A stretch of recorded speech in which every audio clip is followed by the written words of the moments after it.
నమస్తే అండి. కేంద్ర ప్రభుత్వం వారు పోస్టుల ద్వారా భారతదేశ ప్రజలకు అనేకమైనటువంటి పథకాల ద్వారా ఈ యొక్క భారతదేశ యొక్క ప్రజల యొక్క జీవన విధానంలో వారి యొక్క డబ్బులు సేవింగ్ ద్వారా వారి యొక్క దాచుకున్నటువంటి రూపాయి మరి అలాంటి పరిస్థితులు కూడా మరి వేస్ట్ కాకుండా ఉండటం కొరకు కేంద్ర ప్రభుత్వం వారు పోస్టుల ద్వారా భారతదేశానికి అనేకమైన సేవలు అందిస్తున్నారు. ఉదాహరణకు మనం కనుక చూసినట్లయితే సేవింగ్ అకౌంట్స్ అన్నటువంటిది పోస్టల్ డిపార్ట్మెంట్లో కూడా ఉంది. కనుక ₹10 నుండి మనం ఓపెన్ చేసినట్లయితే పోస్టల్ శాఖలో ₹10 నుండి మనం దాచుకున్నట్లయితే వాళ్ళ సేవింగ్ ఖాతాలో నెలకి ₹100 నుండి మరి ఆ యొక్క స్తోమతను బట్టి ₹1000 వరకు 10,000 వరకు దాచుకోవచ్చు.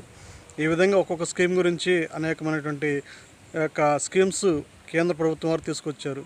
అదే ఇద్దరు ఆడపిల్లలు కనుక ఉన్నట్లయితే వారికి సుకన్య యోజన పథకం కింద మరి వారికి అనేకమైనటువంటి ఉపయోగకరంగా ఉండటానికి వారు మెచ్యూరిటీ టయానికి వారి యొక్క మ్యారేజ్ ఖర్చులకు మరి వారికి సరిపడా ఈ యొక్క కేంద్ర ప్రభుత్వం వారు పోస్టుల ద్వారా వారి యొక్క డబ్బు దాచుకొని పిల్లలకు రేపు వారి మెచ్యూరిటీ తీరిన తర్వాత వారి యొక్క మ్యారేజ్ సమయంలో వారికి కావాల్సినటువంటి రీతిగా ఎన్నో పథకాలు తీసుకొచ్చినారు. అదేవిధంగా మనం చూసినట్లయితే చదువుకున్నటువంటి వారికి డిగ్రీ చదువుకొని పురుషులు కానీ స్త్రీలు కానీ ఎవరైతే ఉన్నారో వారందరూ కూడా కేంద్ర ప్రభుత్వం వారు PIL postal life insurance schemes కింద మరి వారి యొక్క ఉద్యోగులు కానీ మరి ప్రతి ఒక్కరు ఏ డిపార్ట్మెంట్లో వారు ఉద్యోగ బాధ్యత నిర్వహిస్తున్న వారు నెలకు సుమారుగా వారి యొక్క వయసుకు సంబంధించి మరి వారి యొక్క రిటైర్మెంట్ అయిన తర్వాత ఎదుటి వారి యొక్క వారిపై ఆధారపడకుండా ఈ దాచుకున్నటువంటి డబ్బులు రేపు వారికి లైఫ్లో ఉపయోగపడుతున్నటువంటి దాని మీద ఆలోచించి ఈ స్కీమ్ ద్వారా నెలకు వారి యొక్క వయసును బట్టి మరి 25 సంవత్సరాల నుండి మరి చూసినట్లయితే 60 సంవత్సరాల వరకు పెట్టుకున్నట్లయితే వారు సుమారుగా ఒక 30 లక్షలు కనుక కట్టగలిగినట్లయితే వారు రిటైర్డ్ అయ్యే టయానికి 30 లక్షలు కేంద్ర ప్రభుత్వం వారు జమకూర్చి వారి యొక్క రిటైర్మెంట్ తర్వాత ఆ యొక్క స్కీమ్ ద్వారా వాళ్ళకి వేరే వారిపైన ఆధారపడకుండా ఉంటుంది. అదేవిధంగా మరి 40 సంవత్సరాలు దాటినటువంటి వారైతే మరి 20 సంవత్సరాలకు అర్హులుగా ఉంటుంది. అంటే సంవత్సరం పెరిగే కొంది ఆ యొక్క అమౌంట్ అన్నటువంటిది ఎక్కువగా ఉంటుంది. ఎక్కువ అమౌంట్ యొక్క సంవత్సరం పైబడినటువంటి వారికి సుమారు 5,000 కట్టుకున్నట్లయితే నెలకు 5,000 కట్టుకున్నట్లయితే వాళ్ళకి 20 సంవత్సరాలకి ఒక 15 లక్షలు కనుక కట్టుకుంటే 15కి 15 లక్షలు ₹30 లక్షలు ఈ యొక్క PLI స్కీమ్ కింద ఇస్తారు. అదే 50 సంవత్సరాల నుండి కనుక కట్టుకున్నట్టయితే వాళ్ళు నెలకి 10,000 కట్టుకోవాల్సి ఉంటుంది. నెలకు 10,000 కట్టుకుంటే వాళ్ళు ఒక 10 లక్షలు కట్టుకుంటే 10కి 10 లక్షలు ఇచ్చి కేంద్ర ప్రభుత్వం వారు ఈ విధంగా వారు రిటైర్డ్ అయిన తర్వాత వారి యొక్క కుమారుల పైన వారి కుటుంబం పైన ఆధారపడకుండా వారు దాచుకున్నటువంటి డబ్బుకు ఎంతైతే ఉందో దానికి రెట్టింపు వేసి వారి యొక్క జీవన విధానం మరి వారి యొక్క జీవన విధానం వారు కొనసాగించుకునేలా ఇతరులపైన డిపెండ్ పడి ఆధారపడకుండా ఉండడానికి కేంద్ర ప్రభుత్వం వారు తీసుకొచ్చారు. మరి అనేకమైనటువంటి పథకాలు భారతదేశం ఈ యొక్క పోస్టుల ద్వారా ప్రజలకు అందించాలని తీసుకొచ్చింది. ఆర్పిఎల్ అనేటువంటిది కూడా ఇది వయసుతో చదువుతో సంబంధం లేనటువంటిది. 18 సంవత్సరాలు నిండినటువంటి ప్రతి ఒక్క పురుషులు స్త్రీలు కూడా ఈ ఆర్పిఐ ద్వారా పోస్టుల్లో మనం డబ్బులు దాచుకోవచ్చు. మనం చూసినట్లయితే మరి అగ్రిగోల్డ్ అని పెరల్స్ అని మరి ఏజెంట్ల ద్వారా అనేకమైనటువంటి సందర్భాల్లో మోసపోతూ ఉన్నటువంటి వారుగా చాలామంది ఉంటున్నారు. అలా మోసపోకుండా మనం కష్టపడి సంపాదించినటువంటి రూపాయిని మన పోస్టల్ డిపార్ట్మెంట్లో కనుక పెట్టినట్టయితే మనం పెట్టినటువంటి రూపాయికి ప్రతిఫలంగా మరి వారు ఆ యొక్క వడ్డీ కూడా సమకూర్చి మనకి ఇవ్వడం జరుగుతుంది. కాబట్టి ఈ యొక్క విషయాన్ని మీరందరూ కూడా గ్రహించి ఈ యొక్క వీడియోని మీరందరూ కూడా చూసి ఈ యొక్క వీడియో సబ్స్క్రైబ్ చేసుకొని మీ ఫ్రెండ్స్కి ఫార్వర్డ్ చేయవలసిందిగా తెలియజేస్తున్నాం. ఈ యొక్క వీడియోని తెలియనటువంటి మీ ఫ్రెండ్స్కి అందరూ కూడా ఫార్వర్డ్ చేయండి. ఇప్పుడు కంటెంట్లోకి మనం PLI గురించి తెలుసుకుందాం. ఫస్ట్ మనం గూగుల్లోకి వెళ్ళాలి. గూగుల్లోకి వెళ్ళి గూగుల్లో నుండి మనం ఇండియన్ పోస్ట్ ఇన్ఫో అన్నటువంటి దాన్ని ఫస్ట్ మనం డౌన్లోడ్ చేసుకోవాలి. నా దగ్గర ఇది ఆల్రెడీ ఉంది కాబట్టి నేను మీకు చూపిస్తున్నాను. పోస్ట్ ఇన్ఫో అన్నటువంటి డౌన్లోడ్ చేసుకోవాలి. ఈ పోస్ట్ ఇన్ఫోని మనం డౌన్లోడ్ చేసుకున్న తర్వాత ప్లే స్టోర్ నుండి దీన్ని డెస్క్టాప్ మీద సేవ్ చేసుకొని ఈ పోస్ట్ ఇన్ఫోలో మనం ఇన్సూరెన్స్ ఇంట్రెస్ట్ క్యాలిక్యులేటర్ మనకి దీని మీద మనం వచ్చిన తర్వాత ఇన్సూరెన్స్లో ఫస్ట్ రావాలి. ఇన్సూరెన్స్లోకి వచ్చిన తర్వాత ఇన్సూరెన్స్లో మనం ప్రీమియం క్యాలిక్యులేటర్ మనం ఎంత కడతామో ఏందనుకున్న దాని మీద ఇది మనం క్లిక్ ఇస్తే అది పోస్టల్ లైఫ్ ఇన్సూరెన్స్ అడుగుతుంది అనమాట. మనం ఎంత కట్టుకోగలుగుతాం, సుమారు ఒక 15 లక్షలు పెట్టుకుందాం. 15 లక్షలు పెట్టుకున్న తర్వాత ఇక్కడ మన పాలసీ హోల్డర్ ఎవరైతే ఉంటారో వాళ్ళ యొక్క డేట్ ఆఫ్ బర్త్ అడుగుతుంది అనమాట. సపోజ్ నాదే తీసుకుందాం. పాలసీ హోల్డర్ కింద 1983 జూలై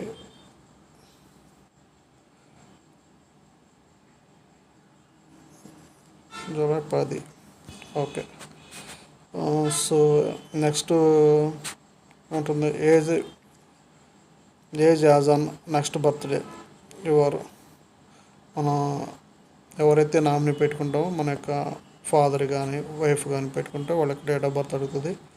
వాళ్ళ డేట్ ఆఫ్ బర్త్ మనం ఇక్కడ ఎంటర్ చేద్దాం. 1990 సెప్టెంబర్ 6. ఓకే. తర్వాత నెక్స్ట్ ఇయర్ చిల్డ్రన్స్ ఎవరైతే ఉన్నారో వాళ్ళ యొక్క డేట్ ఆఫ్ బర్త్ నెక్స్ట్ ఇయర్కి అంత అడుగుతుంది అంటున్నాం.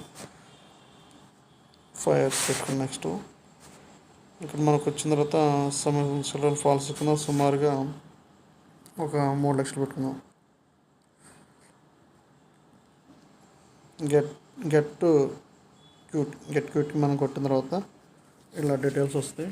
సో ఇప్పుడు మనం పాలసీ హోల్డర్ యొక్క ఏజ్ నాది 42 ఉంది కాబట్టి నేను ఇన్సూరెన్స్ ఎంత 15 లక్షలు పెట్టాను. 15 లక్షలు పెట్టిన తర్వాత దీనికి బోనస్ రేట్ వచ్చిన తర్వాత 48%, బోనస్ ఫర్ యానం వచ్చిన తర్వాత సంవత్సరానికి 72,000 రూపాయలు వస్తుంది. జిఎస్టీ మనకి 4.5% క్యాలిక్యులేషన్ చేసేస్తారనమాట. మెచ్యూరిటీ ఏజ్ వచ్చిన తర్వాత 58 years అనుకుంటే డ్యూరేషన్ అప్పటికి 15 years డ్యూరేషన్. పీరియడ్ వచ్చిన తర్వాత ప్రీమియం వచ్చిన తర్వాత 10,200. తర్వాత ట్యాక్స్ వచ్చిన తర్వాత 450 రూపాయలు. నెట్ ప్రీమియం వచ్చిన తర్వాత 10,581 రూపాయలు. టోటల్ బోనస్ వచ్చిన తర్వాత ఎంత వస్తుందంటే 10 లక్షల టోటల్ బోనస్ వచ్చిన తర్వాత 10,80,000 బోనస్ వస్తుంది. మెచ్యూరిటీ అమౌంట్ మనం ఈ 57కి వచ్చేవరకు టోటల్గా మనకు 25,80,000 రూపాయలు వస్తుంది. అదే మనం ఇంకా ఈ పాలసీ హోల్డర్స్ యొక్క ఏజ్ మనం ఇంకా ఎక్కువ కనుక పెట్టుకున్నట్టయితే సుమారుగా ఒక 8 years పెట్టుకున్నాం అనుకోండి. పాలసీ యొక్క హోల్డర్ ఏజ్ 42 నుండి మెచ్యూరిటీ ఏజ్ 8 years పెట్టుకుంటే 15 లక్షలకి సుమారుగా మనకి ఎంత అవుతుందంటే మ్యాచ్యూరిటీ అమౌంట్ వచ్చిన తర్వాత 35,52,000 వస్తుంది. సో మనం అంత దూరం వెళ్లకుండా మన యొక్క పాలసీ హోల్డర్ ఏజ్ 42 నుండి మనం సుమారుగా ఒక 15 లక్షలు కడుతున్నాం కాబట్టి 40 years నుండి 50 సంవత్సరాలకి మనం డ్యూరేషన్ పెట్టుకున్నాం అనుకోండి. అంటే ఇప్పుడు 8 yearsకి డ్యూరేషన్ వచ్చిన తర్వాత నెట్ ప్రీమియం వచ్చిన తర్వాత 16,851 రూపాయలు వస్తుంది. టోటల్ బోనస్ వచ్చిన తర్వాత ఈ యొక్క మనం 8 yearsకి వచ్చిన తర్వాత 6,24,000 రూపాయలు బోనస్ వస్తుంది. మొత్తం మెటర్నిటీ అమౌంట్ వచ్చిన తర్వాత ఈ యొక్క 8 సంవత్సరాలకి 21,24,000 రూపాయలు వస్తుంది. అదే మనం 55 సంవత్సరాలు పెట్టుకుంటే మనకి 13 సంవత్సరాల డ్యూరేషన్ వస్తుంది. ఈ 13 సంవత్సరాల డ్యూరేషన్కి వచ్చిన తర్వాత నెట్ ప్రీమియం వచ్చిన తర్వాత 10,627 రూపాయలు. టోటల్ బోనస్ వచ్చిన తర్వాత మనకి 13 సంవత్సరాలు పెట్టుకున్నాం కాబట్టి టోటల్ బోనస్ వచ్చిన తర్వాత 10,14,000 వస్తుంది. టోటల్ మనం అరౌండ్ కలుపుకుంటే 25,14,000 రూపాయలు మనం మెచ్యూరిటీ అయ్యడానికి వస్తుంది అనమాట.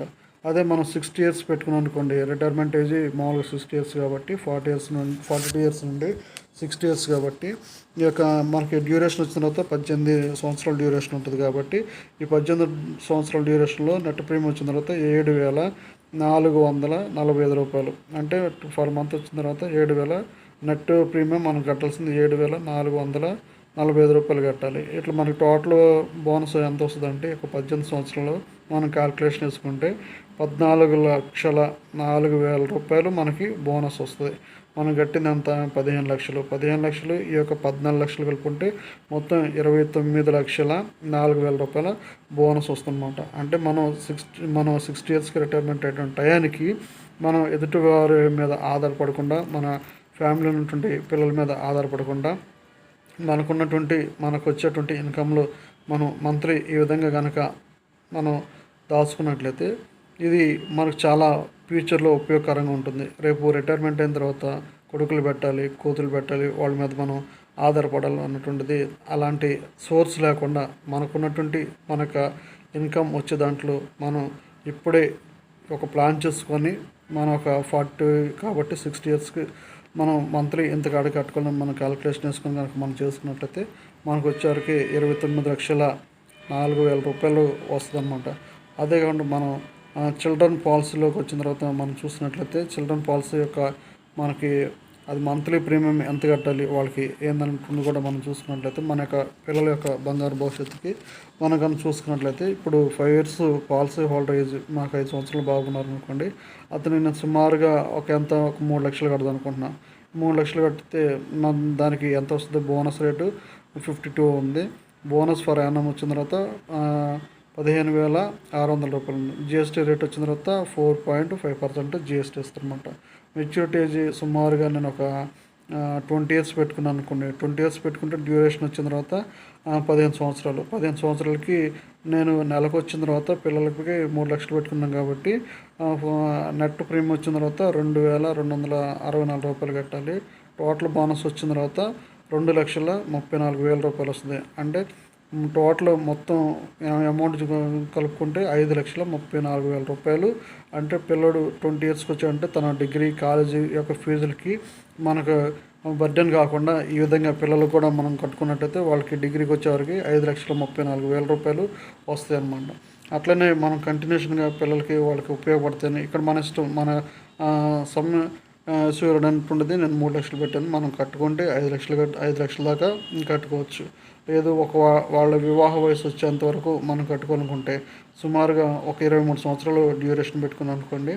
ఇప్పుడు 5 ఇయర్స్ కాబట్టి 18 సంవత్సరాలకి తనకు వచ్చిన తర్వాత అంటే మనకి సంవత్సరం పెరిగిపోతుంది అన్నటువంటిది ఈ యొక్క రేటు నెట్ ప్రీమియం వచ్చిన తర్వాత తగ్గుతూ ఉంటుంది అన్నమాట. మనం ఈ వయసు ఎక్కువ పెట్టుకున్నామంటేనేమో నెట్ అమౌంట్ ఎక్కువ అవుతుంది. అదే మనం ఏజ్ అన్నటువంటిది మనం ఎక్కువ పెట్టుకున్నాం, 22 సంవత్సరాలు పెట్టుకున్నాం అనుకోండి, సంవత్సరం పెరిగిపోతుంది ఈ నెట్ అమౌంట్ అనేది తగ్గుతూ ఉంటుంది. 23 సంవత్సరాలు పెట్టుకున్నాం అనుకోండి, సుమారుగా 23 సంవత్సరాలు కంటే ఇప్పుడు 5 అంటే 18 సంవత్సరాల డ్యూరేషన్. 18 సంవత్సరాల డ్యూరేషన్ కాబట్టి 18 సంవత్సరాలకి నెలకి ఎంత కట్టాలంటే 1,979 రూపాయలు కనుక మనం కట్టుకుని పోతే ఈ విధంగా 1,979 కట్టుకుంటే టోటల్ బోనస్ వచ్చిన తర్వాత 2,80,800 వస్తుంది.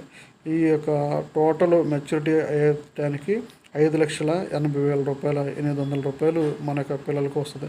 అంటే ఒక మెచ్యూరిటీ టైంలో మనం పాపగా పేరు మీద కనుక మనం ఈ యొక్క పోస్టులో కనుక సేవ్ చేసి దాచుకున్నట్టయితే వాళ్ళ యొక్క మ్యారేజ్ ఖర్చులకు కానీ లేదంటే వాళ్ళకి ఆ యొక్క వివాహ సందర్భంలో మనం ఎదుటి వారిని డబ్బులు ఆశించకుండా వారికి కట్టుకోవడానికి ఉపయోగపడుతుంది అన్నమాట.